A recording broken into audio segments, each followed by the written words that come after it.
Comment un chasseur de flammes jumelles sait-il qu'il est temps d'arrêter la poursuite? Le chasseur se sent épuisé mentalement pour continuer la poursuite. Il peut également devenir pratiquement impossible de faire contrôler les choses.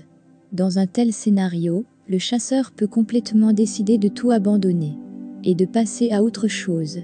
Dans ce cas, le coureur se sent un certain vide qui va lui rediriger pour commencer son processus de guérison.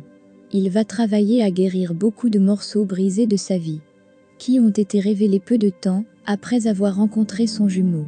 Et au même temps, sans essayer de s'attacher à cet amour inconditionnel, le chasseur apprend à ne pas chasser l'autre. Cela ne signifie pas l'abandonner plutôt que être en train d'accepter le fait que l'objectif final de se croiser dans cette vie n'est pas toujours pour l'union 3D. Le chasseur arrive au point où tous les efforts sont faits et rien ne se change. Et il réalise de l'intérieur qu'il doit s'abandonner au divin. La plupart du temps, le chasseur a beaucoup appris spirituellement à ce moment-là.